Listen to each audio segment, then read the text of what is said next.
మాటను మరొకసారి నేను చదవాలని ఇష్టపడుతున్నాను. ద్వితీయోపదేశ కాండము 6వ అధ్యాయము 5వ వచనము.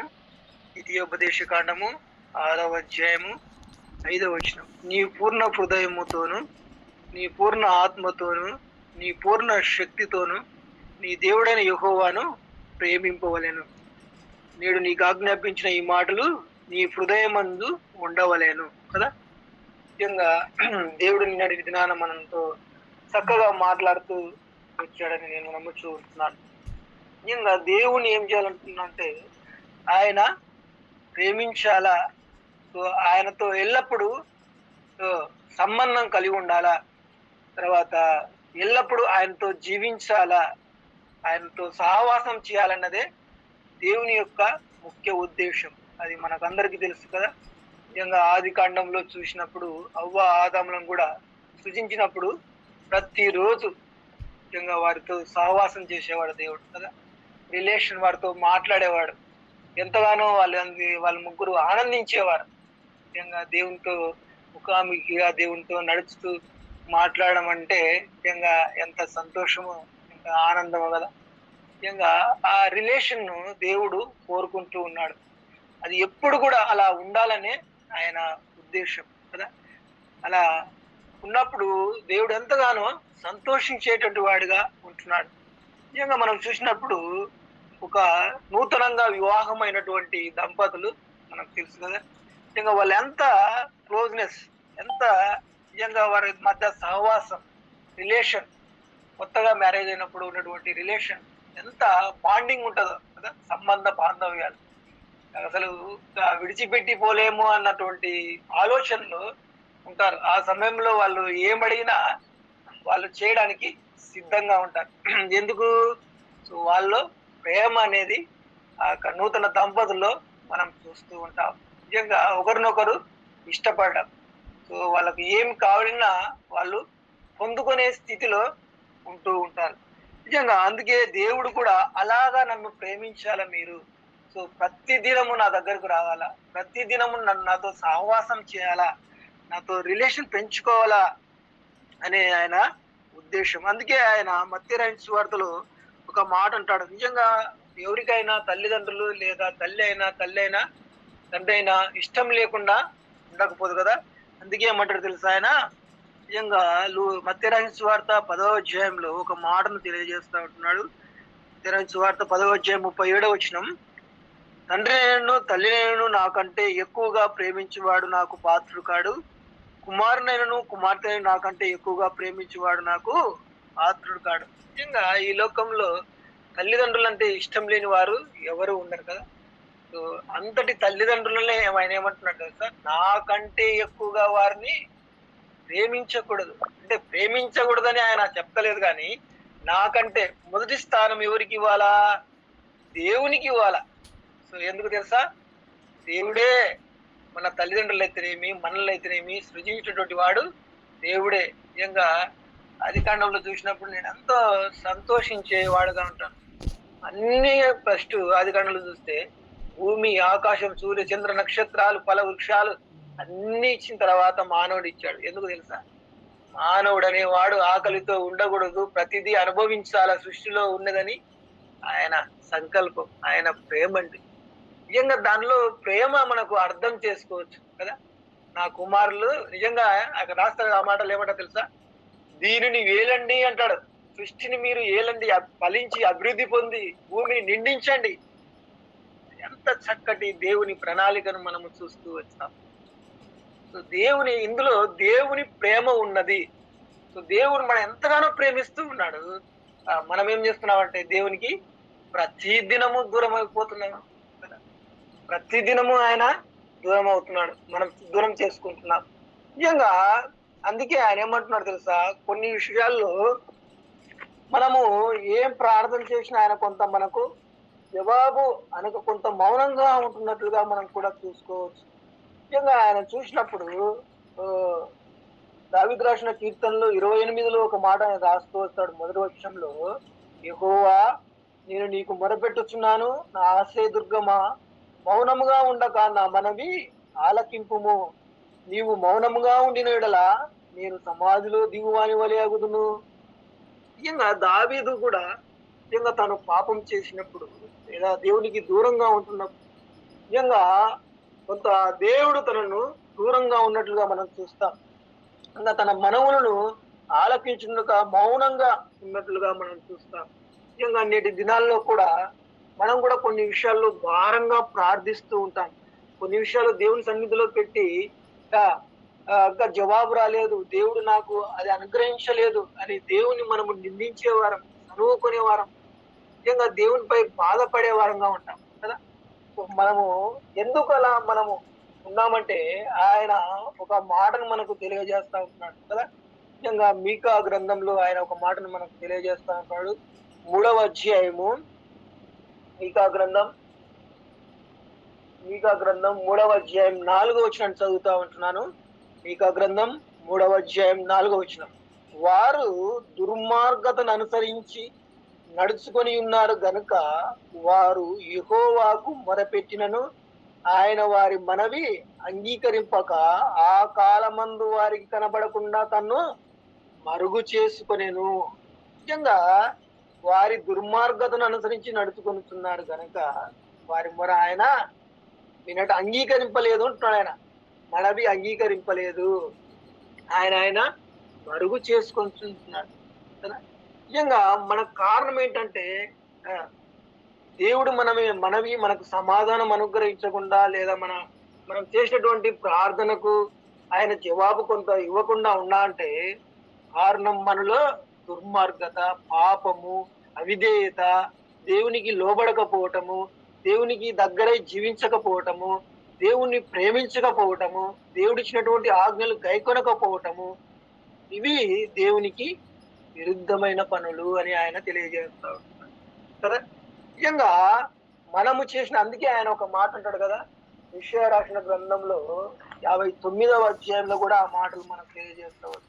నిజంగా ఆయన అక్కడ చక్కటి ఒక మాటలు ఆయన ఏమంటున్నా అంటే 59వ అధ్యాయంలో, రక్షింపక ఉండనేరినట్లు యెహోవా హస్తము కొరచ కాలేదు, విననేరక ఉండినట్లు ఆయన చెవులు మందము కాలేదు, మీ దోషములు మీకును మీ దేవునికి అడ్డముగా వచ్చెను. నిజంగా మీ పాపములు ఆయన ముఖము మరుగుపరిచెను, ముఖమును మీకును ఆయన మరుగుపరిచెను అంటాడు. కనుక ఆయన ఆలకింపకయున్నాడు. చక్కగా యెషయా గ్రంథంలో ఆయన రాస్తూ వస్తాడు. రక్షింపగొండినట్లు యెహోవా హస్తం కురచగాలేదు, విననేరగొండినట్లు ఆయన చెవులు మందం కాలేదు. కానీ మీ దోషములు, మీ అపరాధములు, తర్వాత మీ పాపములు అంటాడు అక్కడ, ముఖమును మరుగుపరిచెను, ఆయన మీ మనవి ఆలకించుకున్నాడు. మనం ఎంత చేసినా దేవుని సన్నిధిలో మనలో పాపం పెట్టుకొని పరిశుద్ధత లేక దేవునికి ఇష్టంగా బ్రతకక, సో నువ్వు ఎంత ప్రార్థించినా ఎంత సాగిల పెట్టినా నువ్వు పాపం అనేది తీసివేయకుంటే దేవుడు నీ మనవి ఆలకించాడు. నిజంగా మనలో ఆ యొక్క ప్రతి మనుషుడు, మనమైతే అందరం కూడా మనం పాపం చేత చచ్చినటువంటి వారం ఒకప్పుడు, కానీ క్రీస్తు యేసు యొక్క రక్తం ద్వారా తిరిగి బ్రతికింపబడి రక్షింపబడి ఆయన దగ్గరకు వచ్చినప్పటికీ ఇంకా కొంత మనలో అవిధేయత, పాపము నిజంగా ఉన్నప్పుడు మనకు దేవుడు కొంత సమాధాన విషయంలో కొంత వెనుకంజ వేస్తున్నట్లుగా మనం చూస్తాం. ఎందుకు తెలుసా? మన పాపములే కారణం. ఇంకా ఎక్కడో ఏ మూలనో కొంత ఒక పాపము దాగి ఉంది. సో దాన్ని మనం గ్రహించి దేవుని సన్నిధిలో పశ్చాత్తాపడవలసినటువంటి అవసరత ఎంతైనా ఉంది అనే విషయాన్ని ఒక ఉదయకాల సమయంలో ఆయన తెలియజేస్తా ఉంటున్నాడు. సో అందువల్ల ఆయన ఏం చేస్తున్నాడంటే మనల్ని ఆయన నిజంగా కొంత ఎడబాసేటటువంటి వాడుగా ఉంటున్నట్లుగా మనం చూస్తాం. నిజంగా మనం చేసినటువంటి అపరాధములు, పాపములు మనల్ని ఆయనకు అడ్డుగోడగా నిలుస్తున్నట్లుగా మనం చూస్తాం.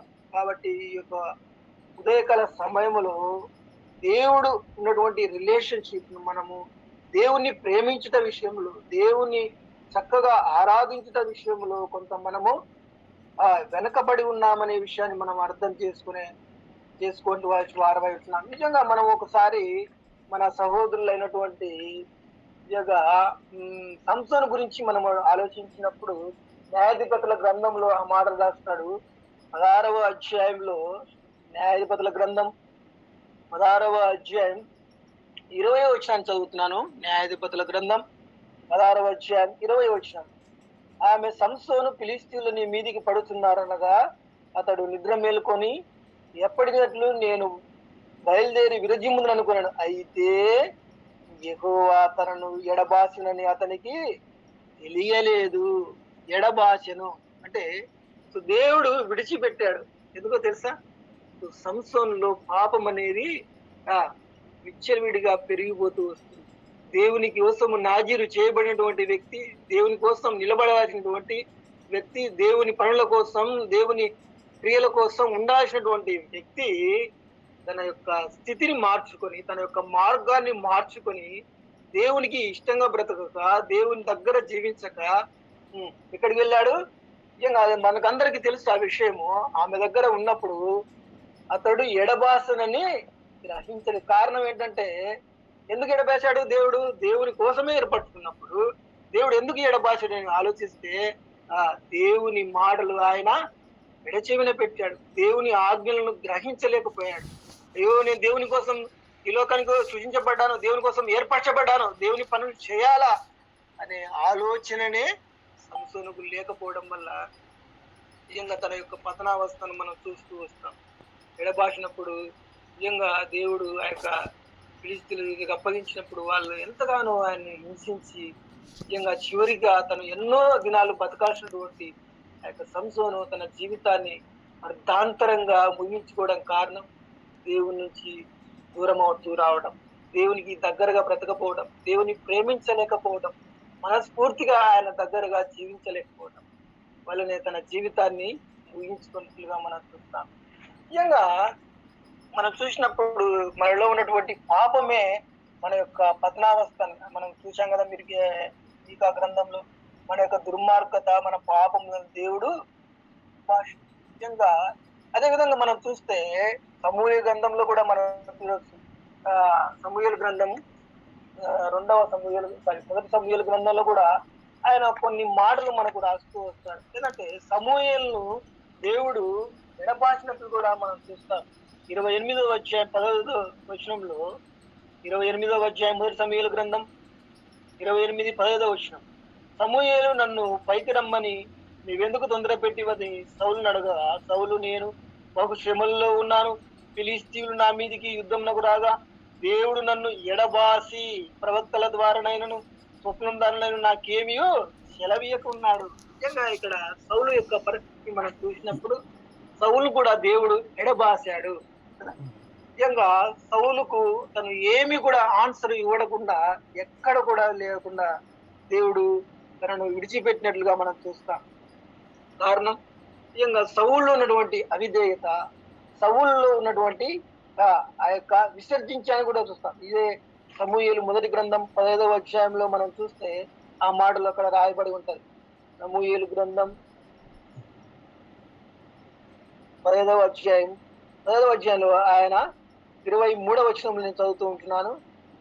తిరుగుబాటు చేయుట సోద చెప్పుటయను పాపముతో సమానము, మూర్ఖతయు అగపరచుటయు మాయా విగ్రహములు గృహదేవతలు పూజించుతో సమానము. యెహోవా ఆజ్ఞను నీవు విసర్జించి గనుక నీవు రాజుగా ఉండకుండా ఆయన నిన్ను విసర్జించెను. సౌలు గురించి ఇక్కడ మాటలు చెప్తున్నాడు. యెహోవా నువ్వు విసర్జించావు గనుక నీ యొక్క రాజ్యము తీసివేయబడుతుంది. నిజంగా ఆయన అట్లే చెప్తూ వారి పాపము తెచ్చుకుంటేవి, ఆజ్ఞలను నీ మాటలు మీరి పాపము తెచ్చుకుంటేవి అంటున్నాడు ఇక్కడ. వీరు నిజంగా సమూయేలుతో చెప్తున్నటువంటి మాట సౌలుతో దేవుడు నిజంగా సమూయేలు చెప్పినప్పుడు ఆ యొక్క 26వ వచనం అందుకు సమూయేలు నీతో కూడా నేను తిరిగి రాను, యెహోవా ఆజ్ఞని విసర్జించి గనుక ఇశ్రాయేలుల మీద రాజుగా ఉండకుండా యెహోవా నిన్ను విసర్జించినని చెప్పి వెళ్ళిపోగా. నిజంగా సమూయేలుకు చెప్పినప్పుడు సమూయేలు దేవుడు ఎంతగానో దేవునికి లోబడక, దేవునికి తిరుగుబాటు చేసి, దేవునికి అవిధేయతగా ఉన్నప్పుడు సౌలును దేవుడు విడిచిపెట్టినట్టుగా మనం చూస్తాం. తర్వాత తన రాజ్యాన్ని మనకందరికి తెలిసినట్టు విధంగా దావీదుకు ఇచ్చినట్లుగా మనం చూస్తాం. నిజంగా దావీదు సమూయేలు యొక్క రిలేషన్ మనం చూసినప్పుడు అది ఎంతో గొప్ప రిలేషన్ గా ఉంటది. సమూయేలు అయితే దేవునికి ఒకవేళ తప్పు చేశాడని ఏ రోజు కూడా సౌలు పశ్చాత్తాపడతలేదు. కానీ దావీదు ఏం చేస్తున్నాడో తెలుసా?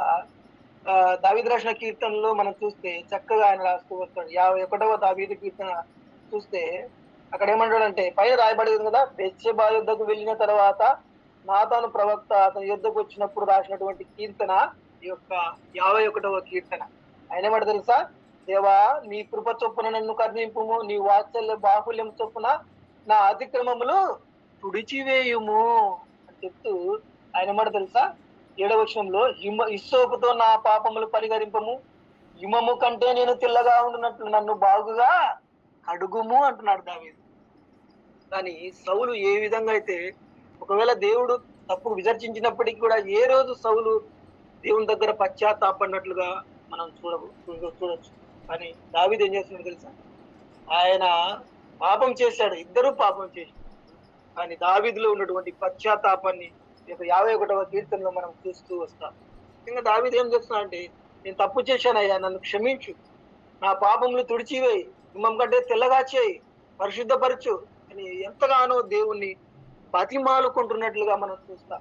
నిజంగా ఎంతగానో దేవుని సన్నిధిలో మొరపెడుతున్నట్లుగా మనం చూస్తాం. ఎంతగానో దేవుని దగ్గర పశ్చాత్తాపడి తన హృదయాన్ని మార్చుకోవాలా, ఒప్పుకుంటున్నాడు తన పాపాన్ని. అందుకే బైబిల్లో ఏమో తెలుసా? తన పాపములు ఒప్పుకునేవాడు కనికరింపబడు. నిజంగా మనం కూడా అందరము ఒక క్రైస్తవులుగా, దేవుని నమ్ముకున్న పిల్లలుగా ఎన్నో నిజంగా అది చిన్నదైనప్పటికీ పెద్దదైనప్పటికీ మనము పాపము చేస్తూనే ఉంటాం. అలానే దేవుడు మనల్ని విడిచిపెట్టేవాడు కాదండి. అందుకే ఆయన తెలుసా, ఇదే కీర్తన గ్రంథంలో ఒక మాట రాస్తూ వస్తాడు ఆయన. కీర్తన గ్రంథం 30వ అధ్యాయంలో ఆయన ఒక మాటను మనకు తెలియజేస్తా ఉంటున్నాడు. 30వ అధ్యాయం కీర్తన గ్రంథం 30వ అధ్యాయంలో ఏమంటున్నా అంటే ఆయన 5వ వచనంలో ఆయన కోపము నిమిషం మాత్రం ఉండును, ఆయన దయ ఆయుష్ కాలం అంతయు నిలుచును, సాయంకాలం ఏడుపు వచ్చి రాత్రి ఉండిన విధంగా ఉదయకాల సంతోషము కలుగు. నిజంగా యెహోవా కోపము, దేవుని కోపము నిమిషం మాత్రం ఉంటుంది. ఆయన బిడల పట్ల ఎంత ప్రేమ కదా. ఇక్కడ మనం చూస్తాం కదా, దావీదు పాపం చేసినప్పుడు పశ్చాత్తాపడినప్పుడు మనకు అందరికి తెలుసు, తిరిగి అతన్ని మళ్ళా దేవుని చెంతకు తీసుకున్నట్లుగా మనం చూస్తాం. దేవునికి ఇష్టమైన బిడ్డగా చేసుకున్నట్లుగా మనం చూస్తాం. అందుకే దేవుని కోపము నిమిషం మాత్రమే అని ఆయన తెలియజేస్తా ఉంటారు. నిజంగా అదే విధంగా మనం చూస్తే లూకా రాసిన సువార్తలో కూడా మనకు అందరికి తెలిసిన కథ మనకు తెలుస్తుంది కదా. లూకా రాసిన సువార్త 16వ అధ్యాయంలో 15వ వచనంలో చూస్తే నిజంగా తప్పిపోయిన కుమారుని విషయంలో చూసినప్పుడు 20వ వచనంలో వాడు ఇంకా దూరంగా ఉన్నప్పుడు తండ్రి వాని మీద కనికరపడి పరిగెత్తుకొని వెళ్ళి మెడ మీద ముద్దు పెట్టుకున్నాను. ఎంత చక్కటి మాటలండి. ఒకప్పుడు దేవునికి దూరంగా, తండ్రి నుంచి దూరం అయిపోయి ఆస్తి అంతా పాడు చేసి దుర్వ్యాపారం వల్ల, వ్యభిచారం వల్ల అంతా ఖర్చు పెట్టి నిజంగా అలాంటి పరిస్థితిలో ఉన్నటువంటి కుమారుడు తిరిగి వచ్చినప్పుడు యాజ్ ఎ తండ్రిగా మనం ఏం చేస్తాం తెలుసా? ఎంతగానో ఆయన తిట్టి అవసరమైతే నెట్టివేసి ఎందుకు వచ్చావని ఇలా మనం చేస్తాం. కానీ తండ్రి అయిన దేవుని ప్రేమ ఏంటో మనం చూస్తాం. వాడు ఇంకనూ దూరంగా, అంటే బహుశా రోజు ఎదురు చూస్తున్నాడేమో దేవుడు కదా, ఈ రోజు వస్తాడు, రేపు వస్తాడు నా కుమారుడు. ఎంత జాలి. అందుకే ఆయన కోపము నిమిషం మాత్రమే మన పట్ల. మనం పాపం చేసినప్పుడు లేదా మనం తర్వాత అపరాధం చేసినప్పుడు అవిధేయత చూపినప్పుడు ఆయన కోపం నిమిషం మాత్రమే ఉంటది. కానీ నువ్వు వచ్చి ఆయన దగ్గర పాపం ఒప్పుకుంటే ఆయన రెడీగా ఉంటాడు. ఎందుకు? క్షమించడానికి, నిన్ను ఆయన బిడ్డగా చేసుకోవడానికి. నిజంగా సౌలు విషయంలో చూస్తే చివరిలో ఎలా చనిపోయాడు తెలుసా? నిజంగా తన కత్తి తానే తీసుకొని, నిజంగా అంతటి ఘోర యెహోవా వలన ఆశీర్వాదం పొందిన వాడు, అభిషేకం పొందినటువంటి సౌలు మరణాన్ని చూసినప్పుడు మనం అర్థం చేసుకోవచ్చు. ఎందుకు తెలుసా? సౌలు ఏ రోజు కూడా దేవుని దగ్గర క్షమాపణ, పశ్చాత్తాపడినట్లుగా మనం చూడగలుగుతూ వస్తాం. కానీ దావీదైతే తను ఒప్పుకున్నాడు తన పాపాన్ని. అందుకే తను యాక్సెప్ట్ చేస్తూ వచ్చాడు. కాబట్టి నిజంగా మనం కూడా దేవుని విసర్జించిన వారమైతే దేవుని యొక్క ఉగ్రత ఖచ్చితంగా మనము పాలు పొందవలసినటువంటి వారంగా ఉంటాం. మనం దేవుని నెగ్లెక్ట్ చేస్తే నిజంగా దేవుని ఎంతగానో మనము చూసినప్పుడు దేవుని యొక్క ఉగ్రతకు మనం పాత్రలమయ్యే వారంగా ఉంటాం. కాబట్టి ఈ యొక్క ఉదయకాల సమయంలో దేవుని దగ్గరకు వచ్చి మన పాపములు ఒప్పుకుంటే నిజంగా ఆయనను ప్రాముఖ్యంగా మనము దేవుణ్ణి ఒప్పుకున్నప్పుడు ఆయన మనం క్షమించడానికి సిద్ధంగా ఉన్నాడు. కాబట్టి ఈ యొక్క ఉదయకాల సమయంలో మనం దేవుణ్ణి ప్రేమించి పూర్ణ హృదయంతో, పూర్ణ శక్తితో, బలముతో ఆయన సన్నిధిలో ఉన్నప్పుడు, ఆయన కోసం ఈ లోకంలో జీవించినప్పుడు, మన పాపములు ప్రతిదినము ఒప్పుకుంటూ ప్రార్థనలో మనం గడిపినప్పుడు దేవుడు నిజంగా తన కోపం నుంచి మనల్ని వేరుపరిచి ఆయన బిడ్డలుగా చేసుకోవడానికి సిద్ధంగా ఉన్నాడు. సో అలాంటి కృప పొందుకోలాగున మనం అందరం కూడా దేవుని సన్నిధానములో పాపములు ఒప్పుకుంటూ దేవుని సన్నిధానములో మనము పరిశుద్ధపరచుకోవాలని తెలియజేస్తూ ఈ మాటలు ముగిస్తూ ఉంటున్నాను. దేవుడు ఇచ్చినటువంటి ఈ అవకాశాన్ని బట్టి దేవాది దేవునికి ఎంతగానో వందనాలు తెలియజేస్తా ఉంటున్నాను. దయచేసి గమనించండి, మనకు గ్రూప్ లో ప్రార్థన అంశాలు షేర్ చేయబడ్డాయి. మనకందరికీ తెలిసిన విధంగా వాటిని ఎత్తిపడుతూ దయచేసి ప్రార్థన చేసుకుందాం. అదేవిధంగా ఈ నెలాఖరు మనకు ఆన్లైన్ ప్రేయర్ కూడా ఉంటది కదా, దయచేసి దాన్ని కూడా ఎత్తిపడుతూ దేవుని సన్నిధానంలో మనం ప్రార్థించవలసిందిగా మనం చేస్తా ఉంటున్నాం. ఇంకేమైనా ప్రార్థన అంశాలు ఉంటే దయచేసి చెప్పగలరు, చెప్పి దయచేసి వాటి గురించి ప్రార్థించవలసిందిగా మనం చేస్తా ఉన్నాం. Praise the lord.